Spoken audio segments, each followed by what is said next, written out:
housing in every district. Oh. You're listening to Daini Dumagoso. She is Mrs. Isko Moreno Dumagoso. Niya sis Dumaguete karon, and this is her first time, and I think we are honored of the prospective First Lady's presence. Now, is Isko finished with his job in Manila? There's more to be done. And why is he running for president? Well, a lot of mayors ask me, actually there's already two, I won't mention their names. They ask me the same question. Ma'am, Isto has done so many things in Manila. Sayang. So why would he run for president? Sayang, he can do more. You know, I answer them back. If you think Isko has done a lot of things in Manila, why can't he do it all over the Philippines? Huwag kayo manghinayang. Huwag niyo sayangin. Let's extend it to the whole country. Right. That's why, proportionately, he should get majority of the Congress, like a majority of the council, because, running a country needs a Congress. Well, I believe all politicians are also public servant. That's the main reason why they ran, because they want to serve the people. So if they can see, if Isko becomes a president, they can see the vision of the good programs of Isko, they're also going to join him. He has also developed parks. Yes, sir. Tell us about it, Daini. Because he said, while we're addressing the COVID, we have to continue government programs, government projects. It should not stop. Even businesses should not stop. So he made sure when he was addressing the COVID problem, he talked to stakeholders, different businessmen. Yes. How can we help you? Help me, help you. So this a talk. So what he did is, with regards to the vaccination, he said instead of doing vaccination in schools, in public schools and hospitals, let's do it inside the malls. Correct. Let's vaccinate first the workers in the malls. Let's vaccinate pedicab drivers, jeepney drivers, so that the economy will slowly reach its normalcy. They're the real frontliners, the drivers and the people in the streets. Yes. Yun ang talagang frontliners. Market vendors, That's why.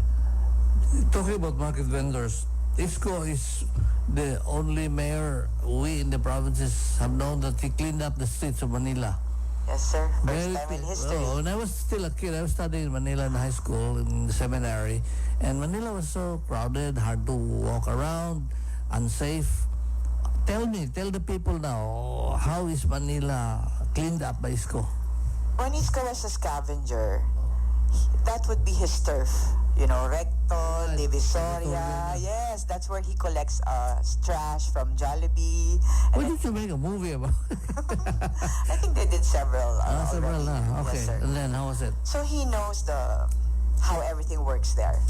So he said, the moment I become the mayor, I will talk to the vendors. I will put them in proper places so that the people can still walk around Manila, the major streets.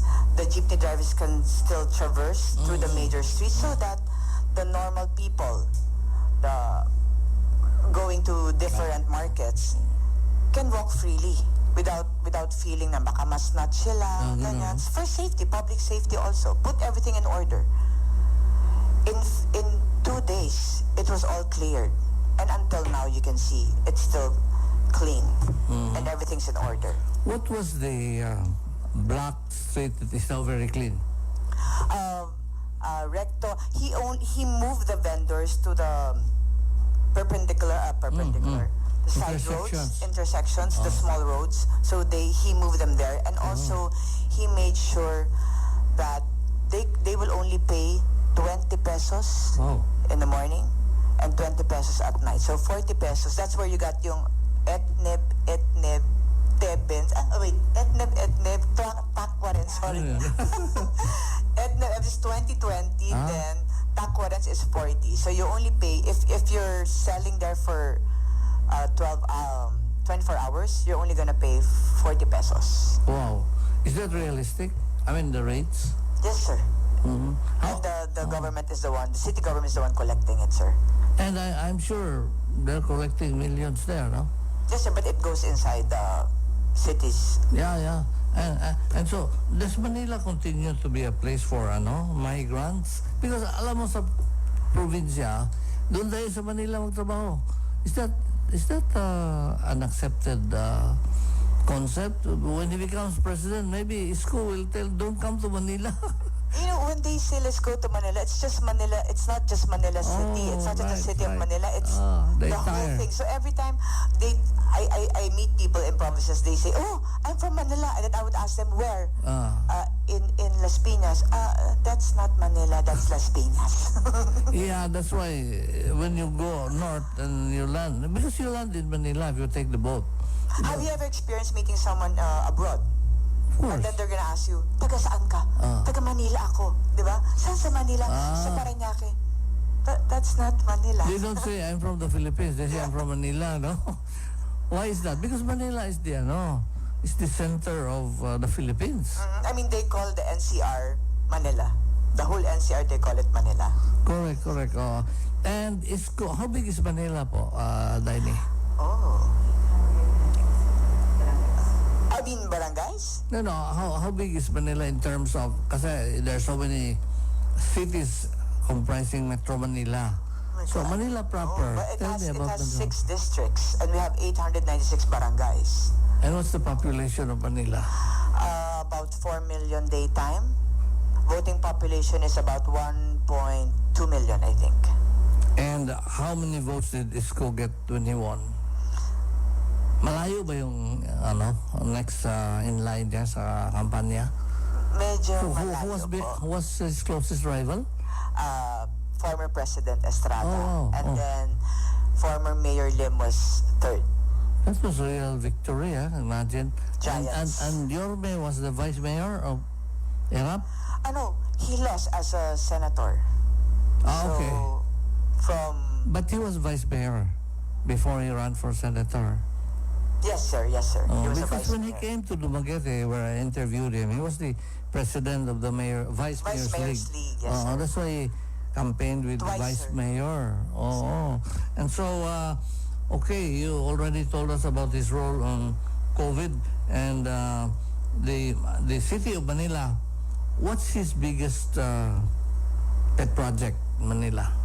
Yung talagang Isko signature, Manila. I think it's the housing. Housing, Really. Tell me about housing. What kind of housing did he do? He built vertical housing, but this is different. We also have the one in Baseco.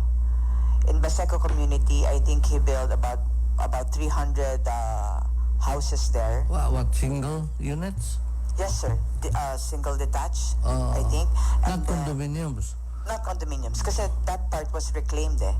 So you cannot, build high-rise buildings there. And then in different districts, like in Tondo, that's District 1, we have two.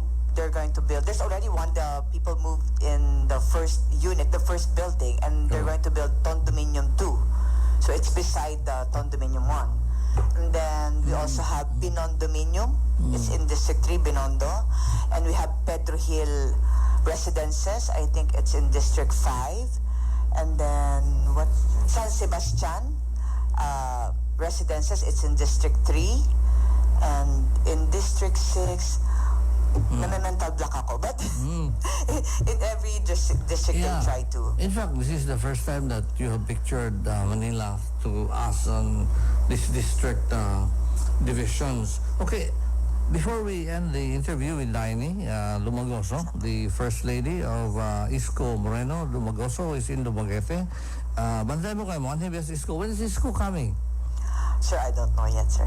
Of course, yes. And you just tell us when Yes, he's sir, of coming. course, You of have our course. card, no?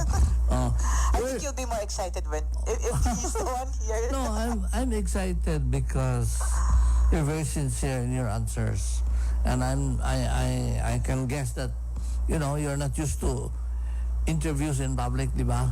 And so you are very. I'm happy that you're also comfortable in this interview. Where does God play a role in your life and your family? Tell me. Remember, our motto is God first. See the sign on my shirt. God first.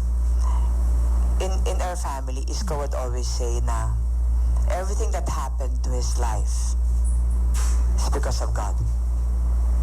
It's his fate and his destiny. Tell me about his faith. Tell me about Isko's, how strong is Isko's faith in God?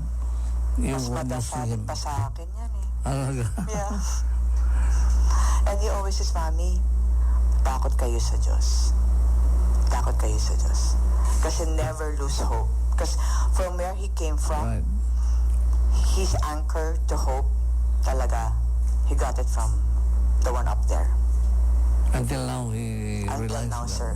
Did you know, sir, Does he when... have a devotion or something? See, he's Catholic or what? Yeah, he is. Oh, okay. Sir, we got married 2000. Then civil lang. Oh, Then he said, let's have a church wedding. Sabi ko, bakit pa? We already have 3 kids. We don't need that. oh. Then he said, we need blessing. We need blessing from God. Kailangan natin magpakasal sa simbahan. Okay. I feel ashamed because I came from a Catholic school. And in Metro Manila, a majority are Catholics in Manila, right? Yes, sir. Okay. So, finally, I'd like to ask Diney, how do you look at the role of a First Lady? What is your foresight? Well, I How thought do you about look at it. yourself? I look at myself. I want to take care of the family and also Isko. Because being the president, talaga it gets really stressful. So pwede ba ako na lang taga-alaga ng asawa ko? Now, in case po I would be asked by anyone or by the government to support any programs of Isko, as I've mentioned earlier, I want to help in sports. Because there's a lot of potential, not just for the national athletes, there's a lot of potential. Were you a national athlete? Former, sir. Oh, Yes, sir. you're also a former champion. Kinda, sir. Not so much, Come but on. pwede na. Talagang humble ito si Diney. Tell me about your sports exploit before we I finish. started taekwondo when I was 9 years old. Why did you choose taekwondo? We own our own taekwondo gym at home. My brother was the first gold medalist for the Philippines in taekwondo, and my uncle was the first medalist for the Philippines in And you? taekwondo. I'm the first lady of Manila and soon to be first lady of the Philippines. Just kidding. Tama yun. And maybe sports will have a very nice future under you because you know the ins and outs of sports. The sports situation in this country, well, we're just the common civilian here. Is sports being attended to by government? I'm sorry? Is sports being attended to well by the athletes and all that? Tinaalagaan ba yung mga athletes natin? Well, from my experience before, they would always demand from the athletes na gold medal kayo, gold medal kayo. But the support is not enough. It all starts first from nutrition, and we all Right. know most of our athletes, that is already their job eh. Right. You train in the morning, you train in the afternoon, you train in the evening. Professional yan lang. Profession talaga eh. So we have to give them enough and substantial salary, benefits, Right. insurances. Wala, they're not given that. Look at how they treated the pole vaulter. That's the most recent sad story of athletes, no? Sana And they get laro ka na lang. frustrated. Di Kami kayo lang. nagmedal, di kayo nagmedal. Can I quote from Isko? He Sure, would always sure. say, ano yan, piso, tamang barko. It means that you can't expect a lot of winnings if you only bet 1 peso. Correct. Diba? How is gambling in Manila? I don't know about that. And have you heard about Pogos there? It's Chinese in Pasay? businessmen. Not in Pasay, Manila. Parañaque? Not in Manila. I'm not familiar with that. Okay, so we'd like to thank very much Diney for dropping by the station and in Dumaguete especially. And whom will you be meeting when you are in Dumaguete? You have some schedules? Yes, sir. I'm tell meeting with us, the share with mayor us. and the congressman. The bishop. Chiquiting, yes, sir. And the bishop also after this. Just to Okay. give a courtesy to them that I'm here. So do tell us when Isko's arriving so we can also honor him with the same Yes, sir, interview. para you can meet him again, di ba? Sure. That was like 6 years ago, the last time you met Isko. Yeah, and we also helped him in Bohol because of our station there, and we were the one who connected him to Bohol So at least in the Visayas, we have been able to, you know, connect with Isko. And by the way, you cannot call Isko now, no? You can put him on the air if you like. He's in, where is he? By cell phone. He's in Pangasinan. You can. He's doing motorcade. He's in a motorcade right now. Before, sir, Isko mestizo siya ngayon, Isko Moreno na talaga. Oh, yung kulay pink. Sabi nga, that was an impact statement from Isko. Yung anong kulay mo, kasi pink sila. Ako, moreno. Skin color talaga, moreno na. Okay, so with that note, we'd like to thank Daini for joining us. Thank you for having me also. And address yourself now to the voters. What you want to tell them? Sa mga taga-Negros, ako po si Daini Dumagoso. Nandito po ako para makiusap sa inyo na sana bigyan nyo ng pagkakataon si Isko na makapaglingkod sa inyo.